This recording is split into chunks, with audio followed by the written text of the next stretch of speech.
Pour vous expliquer peut-être un petit peu mieux ce qu'est Bouge ton coq, je vais commencer par la cause, nous qui nous anime, la raison pour laquelle on agit, et nous c'est les villages. Voilà, c'est le monde rural. C'est vraiment la raison pour laquelle on a décidé avec Christophe Emmanuel Brochot de créer cette initiative, puisqu'on remarque en fait qu'il y a une vraie envie de campagne, une vraie envie de vivre dans les villages aujourd'hui dans notre pays. Sauf que cette envie, elle est contrariée par des choses qu'on juge inacceptables, c'est-à-dire la difficulté à jouir de son pouvoir de vivre, en fait, dans ces zones-là du pays. Parce que les services se font de plus en plus rares, parce qu'il faut se déplacer de plus en plus loin pour avoir accès à des choses primordiales. On va parler aujourd'hui de l'accès à l'alimentation. On parle aussi de l'accès à la santé. On veut se projeter sur d'autres dimensions plus tard de la vie quotidienne dans les villages. Mais c'est ça vraiment le point de départ de Bouge ton coq. Et puis on constate aussi que ce désir de village, il se traduit depuis en fait toujours dans les campagnes par un tissu associatif qui est assez dense, donc c'est-à-dire des dynamiques citoyennes. Des gens qui se prennent en main par eux-mêmes, qui n'attendent pas le soutien de l'extérieur pour pouvoir améliorer leur vie in situ. Sauf que il y a relativement peu d'acteurs au niveau national qui parvient à fédérer non pas des associations, mais des énergies, tout simplement, et de pouvoir mettre en commun des volontés de mieux vivre dans chacun des villages sans forcément devoir affilier à un réseau national. Et donc, c'était ça aussi qu'on souhaitait faire avec Bouge ton coq. Et l'objectif, on n'y arrivera clairement pas tout seul. C'est pour ça qu'on se désigne comme un mouvement. On veut embarquer les gens avec nous. On veut que chacun prenne sa part dans cet objectif qui est un peu fou. Mais on souhaite que toutes les populations rurales à travers le pays, d'ici 10 ans, puissent avoir accès près de chez eux à tous les services essentiels de la vie de tous les jours. Se soigner, se former, se déplacer, s'alimenter, s'éduquer et ainsi de suite. La liste est longue, pouvoir bien vieillir aussi, pouvoir bien grandir dans les campagnes. C'est important. Et donc voilà, on a ça comme objectif délirant. Et donc plus nous serons nombreux, plus nous y arriverons déjà, et nous y arriverons vite parce qu'il y a urgence dans les territoires ruraux aujourd'hui. Et donc ce qu'on a fait depuis notre très récente création, parce qu'on a émergé en 2020, donc vous voyez, c'est tout neuf. C'est 3 opérations pour le moment. Une première qui a pris fin aujourd'hui, mais qui était très très importante dans notre logique de développement. Ça consistait en fait à réunir des entreprises, des citoyens donateurs, relativement peu de pouvoir public, mais on peut l'expliquer au vu de la période, puisque c'était les 3 premiers mois de confinement. Où en fait on avait reçu beaucoup d'alertes de la part de commerçants, de producteurs, d'artisans dans les villages qui n'arrivaient pas à joindre les deux bouts pendant la période de fermeture, et donc on s'était mobilisé avec la MRF, avec le Fonds des consommateurs et des citoyens qui était emmené par C'est qui le patron à l'époque, pour pouvoir verser en fait un petit subside à ces personnes qui étaient vraiment en souffrance. Et donc ça nous a appris en fait la force de la mobilisation collective par le biais d'un programme avec des objectifs communs sur lesquels tout le monde peut s'aligner et apporter en fait sa pierre à l'édifice. Et ça a vraiment marqué de son empreinte les développements ultérieurs de Bouge ton coq. Évidemment, d'abord avec une opération qui est dédiée au commerce de proximité, avec l'alliance qu'on a créée avec Alain et les équipes de Mon Épi. Donc ça, on l'a lancé en mars 2021. On va évidemment largement revenir dessus tout au long du webinaire, mais l'objectif est d'essaimer la solution Mon Épi dans les villages. Voilà, puisqu'il y a tout un tas de caractéristiques qui nous font croire que c'est le modèle le plus adapté pour remailler les villages de commerce, tout en apportant de la cohésion sociale et puis tout simplement de la joie de vivre aussi, parce que c'est des lieux de convivialité avant tout. Et puis, de manière un peu plus récente, avec la rencontre d'un collectif de médecins généralistes, on a cette fois-ci créé une association dédiée pour lutter à notre échelle, avec nos moyens, contre les déserts médicaux en zone rurale. Et cette association s'appelle Médecins Solidaires. On a aujourd'hui un centre actif chez Madame Zapata. Et puis, d'ici le 19 juin, je touche du bois, un deuxième centre ouvre également en Creuse. Et donc, c'est plus de 150 médecins qui sont mobilisés pour apporter du soin de premier recours auprès des habitants de ces deux territoires. Donc voilà un petit peu d'où on vient, ce qu'on a fait jusqu'à présent, notre ambition, mais seulement pour le faire, qu'est-ce qu'on mobilise chez nous en interne, c'est quoi en fait un petit peu notre méthode pour parvenir à cela progressivement. On vient tous les trois, j'ai envie de dire, du monde de l'entrepreneuriat privé et la question de la simplification, de la manière dont on traite des problèmes imprègne vraiment ce qu'on souhaite faire avec Bouge ton coq et ce qu'on fait au quotidien. On ne souhaite jamais ajouter plus de complexité, mais voir comment on peut la trier, l'organiser et apporter des réponses le plus simples possible. Et pour ça, on a extrait de cette réflexion, de cette méthode, 3 grands axes qui caractérisent notre action. D'abord, prioritaire, sinon la notion de mouvement tombe à l'eau, très honnêtement, c'est de recueillir en fait l'énergie citoyenne, de mobiliser les citoyens. Et c'est là où il y a tout un jeu entre les partisans de l'acceptabilité d'une innovation, d'un service, d'un bien, et puis ceux de la participation des citoyens, pour qu'ils puissent devenir en fait acteurs des propres solutions qui améliorent leur propre vie. Donc ça, c'est vraiment un fondamental chez nous.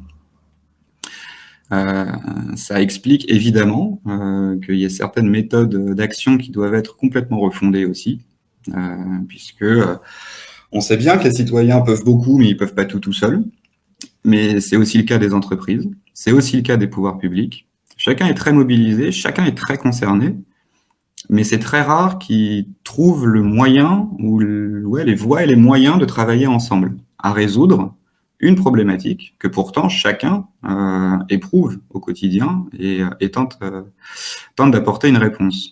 Or, si dans la méthode elle-même de résolution des problèmes, on dit qu'un des principes, c'est de faire ensemble, et bien dans ce cas-là, les ressources, les actifs de chacun permettent d'apporter une contribution collective. Et ça, c'est le deuxième pilier de notre action. Et enfin, l'exemple de mon épi est évidemment le meilleur dont on dispose aujourd'hui. Notre volonté, c'est d'essaimer des solutions qui fonctionnent localement, mais qui en fait, par le biais de la participation, parce que chaque acteur localement est réuni avec ce triptyque citoyen, entreprise, pouvoir public, il peut s'installer en fait n'importe où dans le territoire français. Voilà. Donc, ce qu'on souhaite faire, c'est précisément auprès des porteurs de projets, pouvoir réunir toutes les ressources nécessaires pour que chacun, depuis chez soi, puisse se saisir de la solution et la mettre en œuvre. Ça, c'est le troisième point de l'action qu'on mobilise, c'est l'essaimage local par la participation. Et donc, on comprend le schéma, il y a une solution locale qui existe, on pilote son essaimage au niveau national, et ensuite, elle est implantée localement, de nouveau, mais à échelle multilocale. Donc ça, c'est les 3 piliers. Mais il faut aussi mobiliser des expertises pour le faire. D'abord, bon, ça semble évident, mais c'est toujours bien de le rappeler, il faut connaître le terrain.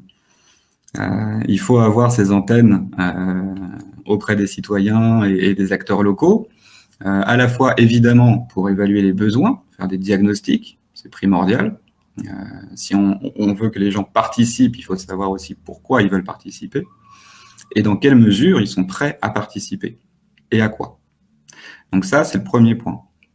Ensuite, évidemment, on parle ici d'alliance, on ne peut pas faire une réponse unilatérale.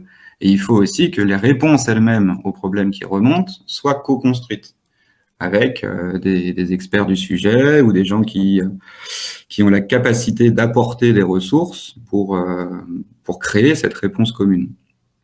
Donc ça, en fait, c'est la notion d'écosystème, tout simplement, qui aussi est très familière ici, hein, je le sais, mais il faut toujours le rappeler.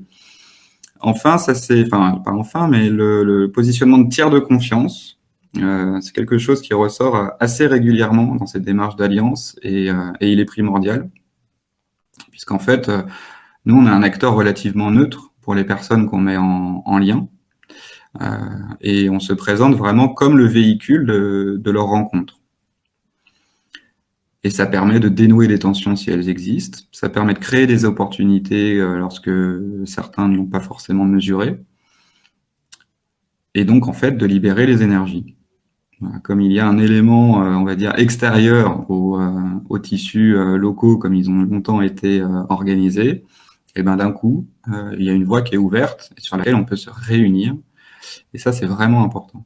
Et puis enfin, pour la mise en œuvre, et c'est aussi notre rôle et notre méthode, eh bien, on va piocher et faire de l'ingénierie de la collaboration, quelque part, où on réunit les acteurs qui sont partie prenante des réponses qu'on souhaite apporter, pour que chacun puisse justement déposer, apporter sa contribution au mieux vivre dans les campagnes. Et donc tout ça, on peut le résumer sur à la fois de la création de liens, mais aussi la manière de catalyser ces liens au service d'un objectif commun. Donc voilà, à grands traits et assez rapidement, les clés en fait de la méthode de Bouge ton coq. Et je pense que maintenant Alain peut nous expliquer celle de Mon Épi. Bonjour à tous, merci Corentin pour l'entrée en jeu. La présentation de Mickaël a permis quand même de bien déjà présenter Mon Épi. Donc ce que je voulais préciser, c'est que Mon Épi, c'est un concept qui est né en 2015, juste avant la COP21. Donc ce sont des élus du village, donc on a monté une petite équipe d'une dizaine de personnes pour arriver à créer un concept pour créer une épicerie en cœur de village, qui n'était pas possible et pas viable économiquement, dans la mesure où on avait des supermarchés à moins de 3-4 km. Et donc, pendant un an, on a travaillé, donc on a créé ce modèle d'épicerie participative autour d'un outil informatique, avec comme spécificité, c'est d'avoir en fait vraiment un principe monté sur un groupement d'achat citoyen. C'est vraiment un mouvement citoyen à la base. Donc, un groupement d'achat citoyen, direct producteur de préférence. Donc, on est vraiment lié avec les producteurs locaux, avec un principe de zéro marge. C'est-à-dire qu'on achète des produits directement aux producteurs qui sont distribués au même prix, ayant prix de gros, directement aux adhérents, ce qui permet d'avoir un circuit de distribution économique très intéressant pour les adhérents.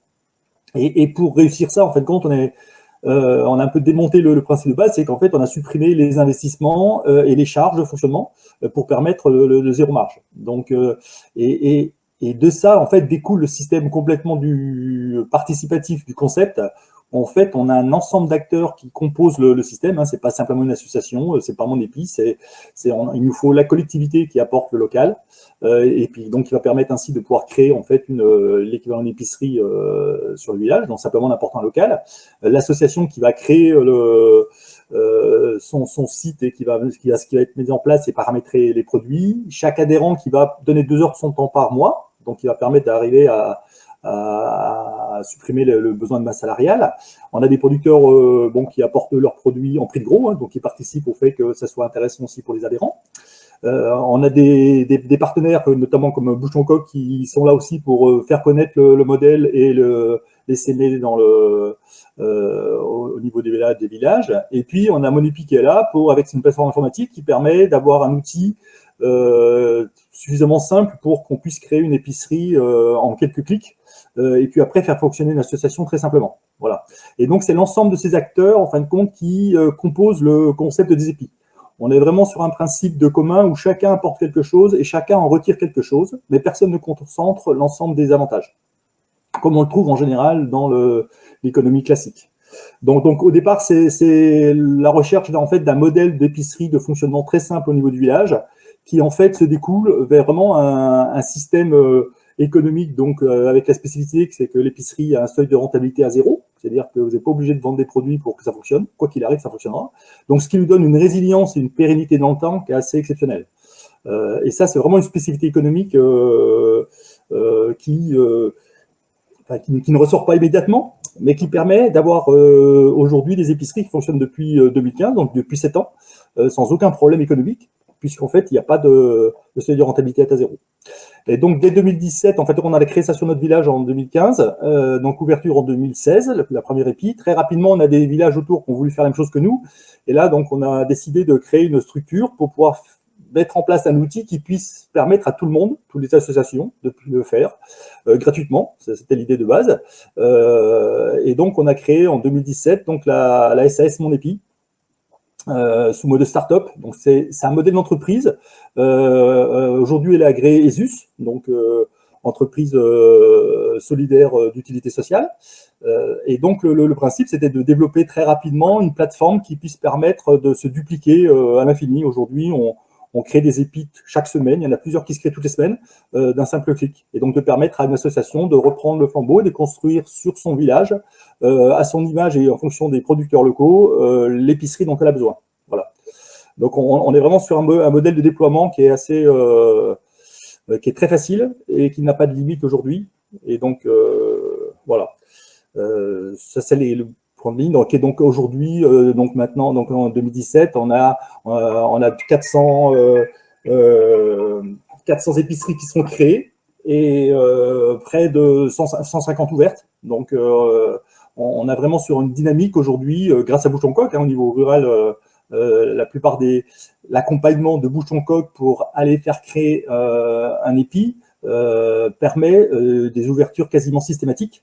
Alors que lorsqu'on a une demande de création d'épicerie spontanée d'une association, il faut qu'elle aille faire la démarche d'aller chercher un local, il faut qu'elle aille convaincre la commune, tout ça, donc c'est beaucoup plus compliqué. Donc là, on a un pourcentage de réussite aujourd'hui avec le modèle de Bouche-en-Coq qui est vraiment très intéressant et qui permet vraiment d'aller jusqu'au bout et d'avoir un accompagnement complet. Voilà. Et donc, en fait, c'est vraiment ce dans le commun. Donc, on a un commun à la fois de fournisseurs de produits qui est partagé par l'ensemble des épis en France et qui se construit tous les jours. Voilà. Donc, ça, c'est vraiment une sorte de Wikipédia de produits alimentaires et de fournisseurs qui est géré par l'ensemble des associations et par mon épi et qui est partagé. Et aujourd'hui, donc, dans les SEMAges, ben, c'est pareil. Voilà, c'est grâce à Bouche-en-Coq, on a des partenaires spécifiques qui savent faire, qui ont un vrai savoir-faire dans les SEMAges au niveau des collectivités. Voilà, je pense que pour mon épi, pour le moment, on a fait le tour. Donc ouais, je reprends la main et puis bah, merci Alain, ça me permet aussi de détailler peut-être un petit peu plus la manière dont on accompagne chaque épi aussi. En fait, on fonctionne par appel, je serai assez bref sur le sujet, c'était pas prévu, mais voilà, on fonctionne par appel à candidature. Ensuite, chaque citoyen lève la main et puis on sélectionne la candidature.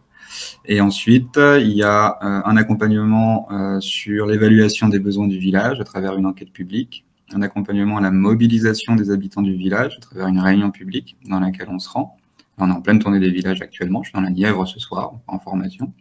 Et puis, il y a une formation sur la prise en main du logiciel qui est faite par mon épi, une formation sur la manière dont on achalaende l'épicerie et des astuces de communication jusqu'à l'inauguration. Voilà, ça c'est l'accompagnement qu'on a mis en place pour justement faciliter le passage de l'idée à l'action. Mais ça, c'est à l'échelle de chaque épi. À l'échelle de l'essaimage du concept même des épis dans les villages, on fonctionne vraiment à la fois au niveau national et au niveau territorial. C'est une des clés de réussite. D'abord sur le plan de la mobilisation, et j'aime beaucoup le terme des richesses humaines. En interne, à Bouche-en-Coq, on a évidemment notre bureau qui se mobilise à la fois par la voix de notre président, notamment pour pousser l'opération auprès de ses propres sphères d'influence. Donc c'est ça qu'on appelle le portage politique. Il y a un portage stratégique qui est, lui, animé par la direction générale, afin de déterminer, en fait, justement, les objectifs, les modes de déploiement, l'amélioration des services qu'on apporte aux bénéficiaires. Et puis, le portage opérationnel, on a une équipe dédiée de 3 à 4 personnes à Bouche-en-Coq qui est exclusivement mobilisée sur le déploiement de mon épi dans les campagnes et l'équipe de mon épi qui se mobilise aussi évidemment avec nous pour former chaque porteur de projet. Donc ça, c'est au niveau national, la manière dont on s'est organisé. Au niveau territorial, pour être transparent, on aimerait transformer progressivement notre modèle.